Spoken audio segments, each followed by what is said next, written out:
Alright, what's going on, everybody? It's Nico. Time to go over some patch notes. This is how this is going to work. I've got my coffee. I'm not sorry. I just got home from work. We're going to go over the stuff I can show you here in like the UI and in the main page. So like skins, all that kind of stuff first. And then when I'm going over balance stuff, I'm going to transition over into post commentary over gameplay I've already recorded. Because I don't have the time to try to get matches right now. So, champions. Ying's back, everybody. Look at that. All the underboob glory you've ever wanted. Also, it seems like I never bought a skin for Ying before, but I got one of her weapons in a chest, and it looks like I get to keep that, even though she's been gone for multiple patches now. Not somehow, but they remembered that, so yay, I get to keep my shit. Cool. Best thing I've seen, voice packs. They are buyable, but with gold, as well as diamonds, gems, pearls, whatever they're called in this game. I can't remember. Store, buy, crystals. I don't know why they didn't just call them gems. It doesn't make any damn sense. But anyway, yeah, Ying's back. Ying. I'm not super pissed off about voice packs because I have 28,000 gold because I don't spend it on anything because there are a couple characters I play and I have all the cards I want for them. So I'm pretty sure I have every Androxus card since we could check it out real quick. I don't have every Androxus card. I think a lot of these are actually the ones they added in, so each character has 16. But if I don't have the card, then I probably don't want it. But the fact of the matter is, you can buy voice packs in this game without having to spend real world money, which is what I thought they were going to do only, which sucks. Or which would have sucked, but it doesn't suck. I saw some people freaking out on Reddit about the Tyrant skin being a rare skin, which is only crystal purchasable now. But if you had purchased it with gold beforehand, you got to keep it as well as his weapon. So, yay, I get to keep purple Drogos. I bought it because I liked the way it looked, so that's the only reason I have it. Also, you may be wondering why these recolors are costing crystals. They don't cost crystals separately. Like, if you want to get all blue, you can get all blue for, it's actually quite a lot. That's 4750 plus 4750 is 9500. It's going to cost you about 19,000 gold to get a full recolor set with body, head, and weapon. Excuse me. The coffee's biting me back right now. But hey, it's just, if you want to buy the entire thing all at once, you can buy it at a quote-unquote reduced price because each one's 50 crystals. And then the weapon's actually 100, so you can buy everything for 100 crystals. And to the people complaining about that, you get fucking 50 every week you log in. If you log in every single day. It's, 15, 35. Yeah, you get 50 every week. So wait 2 weeks, buy an entire thing, or play a bunch, get a lot of gold, buy it. Either way, I think it's fine. But yeah, that's pretty cool. One thing that I found out from looking around is I bought the Cassie bundle for her, whatever the skin is called, Nightbane's Raiment. I bought that bundle when it came out, and so I got everything. I even got the voice pack specific towards this skin. I can't check hers, but since I know Evie got a new skin, we can go and look. That voice pack is going to cost only crystals, which makes sense because this is a unique voice pack to that skin and not to Evie herself. Yes. Thanks. I'll attack up the middle. So she sounds like not a little kid, but Let's start a riot. there we go. That's one of the things that is different. Also, 3 Days Grace reference. Most likely? I would be surprised if that isn't, because that's the most popular band that had anything to do with a riot in it recently. You could also say it's probably a... shit. Why am I blanking on the name of this band? Oh, everybody's going to kill me. Rage Against the Machine. because their entire musical career was based around fucking the government. So yeah, cool stuff. No reason to freak out about skins and that these recolors of purple Makoa and green Makoa and blue Makoa and all that stuff are only crystals. It's just for convenience sake. If you have more money than time, boom, you can have a recolor of Makoa for 100 crystals. Or if you're patient, either or.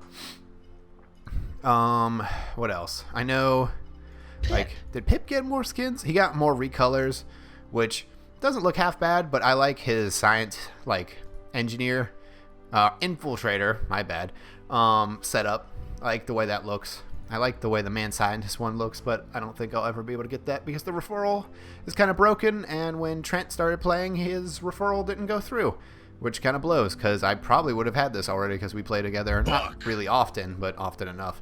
I think Buck, they showed off a Buck skin at some point, somewhere, or in a screenshot I saw it, and I'm sad that it's not actually in the game, because I want a Buck weapon skin. Anyway, so, all that's good stuff. Ying's back. If you're new to the game, since it just came into open beta and you don't know who Ying is, she makes illusions of herself. We can actually hop into... Oh man, it's going to take ages to get into a shooting range though. Oh well, this will work for the time being. I never played Ying, even when she was released, because I didn't like the way she played, and she was really considered really weak. Just really, really weak at the time, unless you knew how to play her, but even then, there were better picks in certain situations. But she is a unique and cool character in the fact that she can make illusions, teleport onto those illusions, and all kinds of cool stuff. So yeah, we'll show off some of that real quick. It's not going to be pretty, and it doesn't really matter. I really, really wish we could lock in, hard lock in, because then getting into shooting range wouldn't take a minute. It would take 10 seconds and not the however many it takes. But yeah, so Ying. Whoa. Cool. That's good that they did that. Can you actually purchase things here? No, of course not. Anyway, Ying. Her left click is a continuous beam that does damage over kind of time. And apparently fires a continuous beam for a short period that deals 5 ticks of damage of 120 damage over 0.5 seconds every 0.7 seconds. That's really weird. Bonus damage. Hitting all 5 ticks on the same target deals 100 bonus damage. Oh, that's cool. Especially since... I mean... Alright, so how many ticks... how much... Okay, well, fuck. I was gonna say how much... I can't see how much health I have, and I don't know if the basic Ying deck is augmenting it, because you can't check that stuff in in the shooting range. Hi-rez, please. Anyway, if it's right, that means at 2600 health, you'll kill another Ying in 4 shots. That's actually kind of a low time to kill, considering Sky could burst down someone really quickly. Same with Viktor and Droxus, and hell, I bet even Buck would have an easier time killing a Ying than Ying killing Buck. That's without any skills. Also, there's that weird higher jump thing. Alright. Anyway, right click, shatter. Shatter all active illusions, causing them to chase down enemies, explode for 500 damage. Is that actually what they do? Because I thought for sure that they would only heal now. No, they do explode and do damage to enemies. So yeah. I thought for sure they were changing that, but that's pretty cool. Alright, what does the illusion do? Illusion on the Q. Create an illusion that heals nearby ally for 400 every second. So, basically, just a big old thing of healing.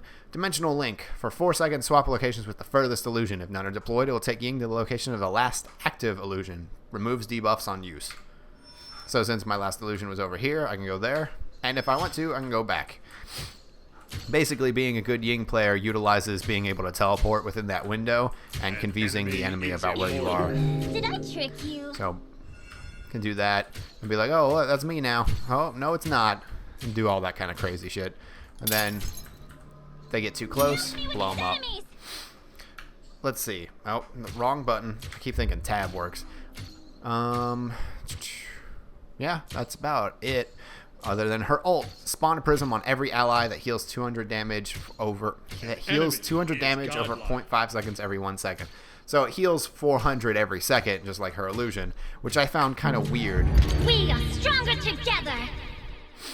So since this Fernando that gets owned by Cassie every couple of seconds is my only ally on this map, it'll heal him, but it doesn't actually heal him. Also, that lasts a hella long time. What? Why can't you just give me back my ult? I wanted to... Okay, here we go. I have my phone. I can do a stopwatch real quick and see how long that lasts. Because that was a long fucking time, if I'm going to be honest. Stopwatch. We are stronger together. Alright, we'll just go until it's dead.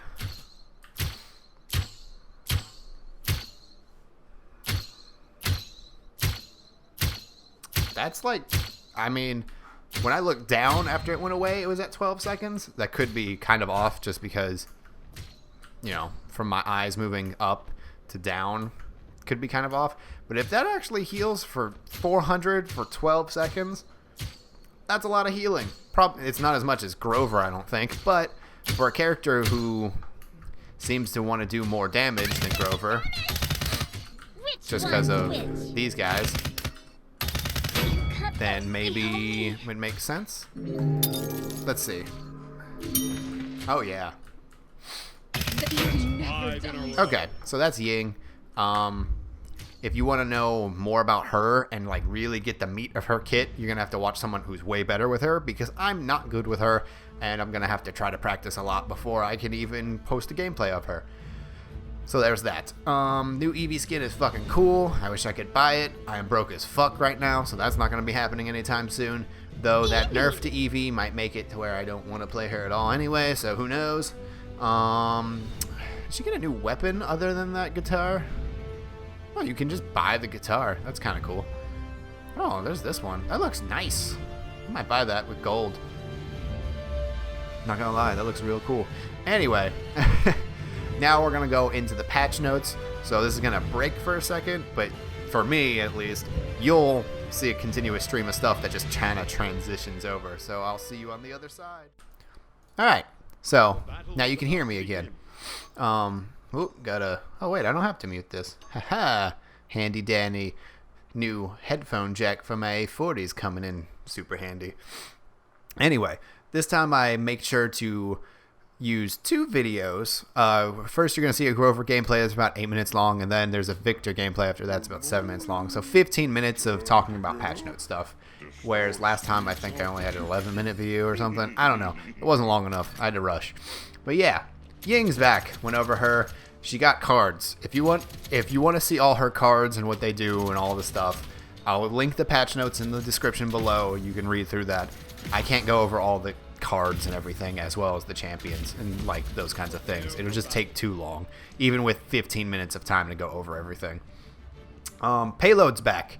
So Payload is an attack defense style game mode with 2 rounds. Team on attack will attempt to push a payload cart from their base to enemy base within the time limit. When round 1 is complete, both teams swap sides, i.e. a team on defense will play an attack for the next round, and the match is played again. The team that got the payload cart furthest will win the match. If both teams push the payload cart all the way, then the team that pushed it to the end point in less time will win the match. In round 2, the payload cart location will be displayed on the HUD, and a marker will be placed in the world to show how far the cart must be pushed to win. In this patch, Payload will be playable on these 3 maps: Outpost, Hidden Temple, and Frostbite Caverns. General. Standard Champion cosmetic voice packs can now be unlocked. Thankfully, standard ones can be unlocked with gold, and cosmetic champion voice packs are crystal only. Makes sense. Update the in-match items store screen. I don't know what that looks like because I couldn't show it to you in the training shooting range. Updated the layout of the champion screen in the main menu. We did get to see that. Introduced champion sets. It's pretty cool. It's for people, like we saw that.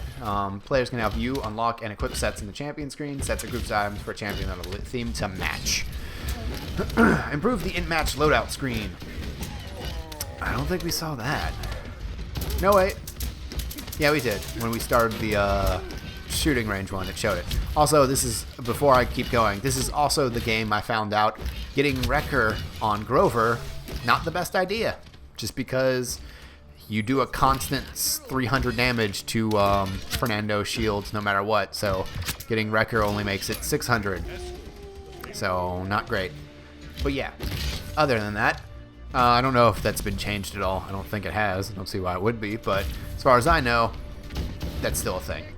Improved performance of several visual effects. I wonder what that is. Address several issues with kill cam. I don't have any faith that the kill cam will ever be accurate or good, just because Call of Duty's had kill cams for 10 plus years now, and they've never been really that accurate. So I'm going to go ahead and put that out there that it's probably never going to be that great. Let's see. If the time it takes for overtime to expire now diminishes the longer overtime lasts, down to a minimum of 1 second. This is great because if you saw that Cassie gameplay I had, it'll keep things from like that from happening. If you didn't watch that gameplay, I will link it in an annotation because I don't remember the word that I'm looking for. Shameless bastard. There we go. But I'll also explain it. Basically, our overtime lasted about 2 minutes, 2 to 3 minutes, which feels like forever. 1 and 2 is a long time for 6 seconds to last. So, yeah. I hope that's a good change. I haven't got to try it, obviously, but I feel like that's going to be better than what it currently is. I just have an idea. To do. Players can choose their preferred region, which will apply for all game modes, including casual queues. Some people have said that this isn't working right now. I saw that it was a bug that it's not working and that servers are getting slammed in certain areas. So if you are in like an Oceanic server or SEA server, then there are problems with you getting those actual servers, unfortunately. But they should be resolved as soon as they have more servers up and running. So hold out hope for you guys yet. So you don't have to play the game with 300 ping or anything like that, because that sucks. Fix an issue where matchmaking could assign players to servers outside their selected region in the competitive queue. That would be fucking terrible. Added stricter rules around how matchmaking groups players together. I wonder how that's going to work. Practice queue now includes all siege maps. Cool. Added more music to the lobby and in match. Cool. Made improvements to jittery movements. Say that 5 times fast. When colliding with a payload standing still. Further improvements to the experience is planned for future releases. For the love of God, make that payload's hitbox the actual size of the payload. Jesus Christ. Payload collision size now more closely matches the visuals. Thank Christ. Oh my God. I should read before I actually say anything. The frequency of false fires has been greatly reduced after using abilities and reloads. Cool. And an overall leaderboard for MMR and competitive play. Makes sense. There's no reason not to have that, in all honesty. Alright, new skins and cosmetics. Barrett got some recolors. Drogo's got recolors. Evie got recolors and that cool rocker skin. Fernando got a recolor. Grok got a recolor. Or multiple recolors. Canessa also got recolors. Maps. Gave each map an individual name so players know where they're going when they pick their champions. Okay. Improved the spawn rooms. Frog Isle, Serpent Beach, and Jaguar Falls have improved art. Frozen Guard spawn room no longer has a lower floor. Frozen Guard is the one map that you would spawn into and there would be a hole in the floor. Not a real hole, but an area where if you were to run forward right after spawning, you would end up down in a pit and you couldn't get out. Well, I mean, you could get out, but not of this spawn room until you went back up and then around. So it was really inconvenient because when you spawn, you just hold the W key because you want to get back in the fight as soon as possible. If you did that, you'd end up down below everything and unable to do anything. So it's really good they got rid of that crap. Gauntlet and Waterfall maps have been removed from the rotation. Huh. That's weird. I wonder why they would get rid of 2 maps after being like, here's all these names. I don't know which 2 those are. Fish Market has some more rock walls by water's edge to clarify the path and keep players from accidentally taking a dive. I don't know how that's even a thing, but okay. Nice job, guys. Champions. General added small knockback to all explosions in order to improve readability. Nice. Burn cards addressed an issue where Haven and Blast Shields were mitigating damage against some abilities they were not intended to. So I'm assuming that means Blast Shield was helping against direct damage and Haven was helping against area damage on some things. Androxus, Drift, addressed an issue where Androxus would continue to float after being hit by a stun. I guess you're supposed to just fall to the ground like an anchor if that happens. Revolver, reduced damage from 650 to 620 per hit. Oh, I thought they... Weird, I thought they hit him harder than that. Maybe they did in the PTS and they thought it was too much. I remember seeing that as a smaller number somewhere, I think. But not terrible. He's still going to hurt. Barrack, improved shotgun hit registration. Turret, addressed an issue where sometimes turrets would not disappear when destroyed. That would be annoying. Buck, improved shotgun hit registration. Fixed an issue where viewing a buck through a kill cam or spectator could play reload animations incorrectly. Heroic leap, now blocked by reversal, which is Androxus's Q? I want to say Q. I think it's Q.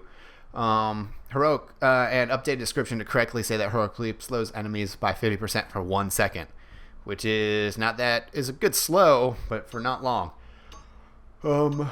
Apparently people say the new buckshot, like the shotgun hit registration on both Buck and Barrack, is really good. I don't know. I haven't been able to test it yet. It probably won't make Buck that much stronger because literally every other flanker out damages him, like DPS wise. But it should help in the fact that you're going to hit more, like more of your pellets are going to hit more often because the hit registration is better. That's good, but he probably still needs a base damage buff by a little bit. Bomb King, King Bomb, reworked. Damage reduced to 2500, so he'll still one-shot every squishy in the game. Now stuns targets for 2 seconds, because fuck Fernando and Makoa and Ruckus and anybody with more than 2500 health in particular. Oh, actually, I don't think Bomb King can kill Bomb King. Doesn't Bomb King have 3000 health? Yeah, it's like he can't kill Bomb King, Buck. So he can't kill himself, Buck, tanks. And that's about it as far as I can remember. But yeah. Now passes through shields, so if Fernando or Makoa is shielding somebody, they're still going to get stunned and take that damage.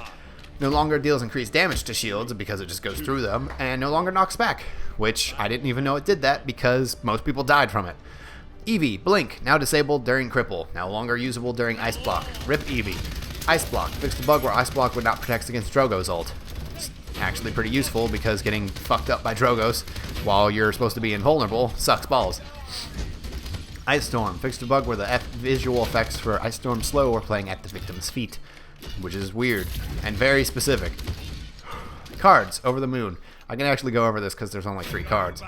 Cooldown reduction reduced from 1, 2, 3, and 4 seconds to 0.5, 1, 1.5, and 2 seconds, so halved. Switch Witch. Swift Witch. Whoops. Flight speed increase reduced from 10, 20, 30, 40% to 5, 10, 15, 20%. Teleport. Range increase is reduced from 40, 80, 120, 160% to 25, 50, 75, 100%. Basically, they took a nerf bat to Eevee's kneecaps. Seriously. Damn. That's rough. That's real rough for the old Ice Witch. Fernando. Shield. Fixed a bug where Shield's health bar would not be hidden while in grass. That would suck. I'm gonna give them away. Flame Lance. Damage reduced from 40 to 30. Now applies the damage over time effect for 200 damage over 2 seconds. Basically, people read that as a nerf. I don't know necessarily that that's a direct nerf because I don't know how often, like how many shots per second Flame Lance actually does, because it might turn out to be a buff because of that dot. That's a lot of damage for somebody who just kind of sits there and just boils the entire team. So Fernando's probably still going to get picked. Just throwing that out there. Grok, Healing Totem. Reduced healing per second from 400 to 340. Guess they thought he was healing too much. Grover. Increased health from 2750 to 2900. So tankier Grover. Reduced the size of Grover by 8%. Soon Grover will be as small as Baby Groot. And then everybody will be happy that you can't headshot him anymore. Whirlwind. Now plays an associated voice line when activated. I'm pretty sure that's his ultimate, where he was supposed to say spring has come, and he never did, which kind of sucked because that was amazing when they revealed that. So hopefully we got spring coming, boys. Cards. Verdant Expanse. Fix an issue where the range increase would not apply to Blossom's passive healing. That would suck. And it also seems like that's a really good buff. Well, technical buff. It's a bug fix that happens to be a buff. Makoa. Increased health from 4,400 to 4,800. Oh boy. Dredge Anchor. Addressed an issue where Makoa could get stuck casting Dredge Anchor. Sorry. Mic arms in the way. Pip. Addressed an issue where Evil Mojo would sometimes not register when hitting a player directly. That would suck balls because his ultimate's really strong now, reducing everybody to 1,500 health. If you are playing Pip and your friend's playing Bomb King, you could effectively kill an entire enemy team, tanks and everybody, if you actually pay attention and do that. So, yeah. Coordinating with Pip and not Makoa, Jesus Christ. I only said that because I was looking at the gameplay for a second. Pip and Bomb King is going to be super effective now. Sky. Addressed an issue where tracers would not appear when looking below a certain angle. Toxic Time Bomb. Renamed to Time Bomb. Now deals 3,000 damage instantly. Destroys all shields. So, basically, Sky just kills anybody in the area that's not paying attention, which she did anyway. It just happens instantly now. And on top of that, she destroys any shield in the area. So, fuck your tanks. Viktor. Increased health from 2,000 to 2,200. Don't know why they buffed Viktor. Gonna be honest. I don't think that character needs a buff in any way, shape, or form for survivability since he has his sprint, which is amazing. It really is an amazing movement ability, and it's the reason why a lot of characters don't have sprinting. Is because they don't want... I can't remember the exact reason why they said they didn't want sprinting in the game and would much rather have the mount system. But since Viktor's the only one who can sprint, it's kind of, awesome. So, he's just really good, and having him survive one or two more shots just means he's going to kill more people, because that's what's going to happen. I guess I can go through the cards real quick, since it looks like I have another 2.5 minutes for Ying. But I'm not going to, because it is 2.5 minutes and it's literally 16 cards. So I didn't really think about it until just now. Yeah, sorry guys, you're gonna have to just read over the cards and what they do. But yeah, that's the patch. It sounds good on paper. For the most part, I don't know if I agree with the Viktor buff or the... I thought Ruckus got more health. What happened to that? I know I didn't pass over Ruckus. Oh, I did pass over Ruckus. Ha! Because I don't ever think about him at all.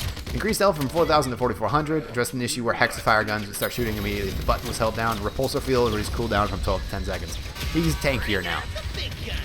Like all of the stuff, I'm gonna be honest, it's good that he got Repulsor field buffed, because if I'm not mistaken, that's the one where he can buff his entire team to take half damage. Means he can stay on the point longer and do it more often. But yeah, I like it a lot. And we might go to black screen because I want to give my thoughts on the patch. And I don't have any other gameplay to throw up here that is 5 seconds long, because I don't want to do that. But yeah, I like the patch on paper. I don't know how it's going to play yet. I don't know if having tankier Grover, Makoa, and Ruckus is a good thing, because those characters, well, except for Ruckus, Grover and Makoa are already good. A lot of casual people think Makoa is the best tank in the game. Competitive people seem to think Fernando is the best tank in the game still. So I'm wondering how this is going to shake up stuff, seeing as how Makoa can take literally one whole more, especially if you use the card that gives him more health. I think it's 600 more health, since he'll go up to 5,400. He can take a lot more shots.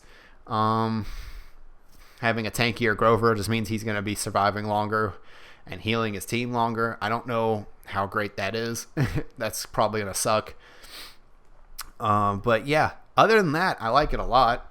To be fair, even those changes I still think are good ones, even if I don't personally agree with them, which may be confusing to some people, but I like the fact that they're trying to do that. other than that, I don't really have any thoughts. I don't think Viktor should have been buffed at all. I get why they're nerfing Androxus because he is very, very strong, and I don't know why they don't go back to 2 dashes, because that seemed to be a point where casual people thought he was terrible, but competitive players thought he was still really good. He just didn't have as much mobility. I know some competitive players thought that wasn't the right way to nerf him. I don't know if continuously chipping away at his damage and his in-hands is the way to do it. I'm no competitive player. I don't know how to do these things. So maybe it's good, maybe it's not. But yeah, I like the patch. I'm going to play it later. Hopefully I still like it then. And yeah, I hope you guys enjoyed the video and enjoyed the overview of everything. I'm really happy that voice packs are purchasable by gold. I said that weird just because apparently I can't say it right when I try to speak normally. And yeah, I like it. I feel like Paladins is moving in good directions each patch so far. But yeah, thanks for watching. Hope you enjoyed it. If you did, leave a like. If you didn't, leave a dislike. Leave a comment as to why you didn't like it so I can grow as a content creator. That would be very helpful. And yeah, I'll see you all later. Peace.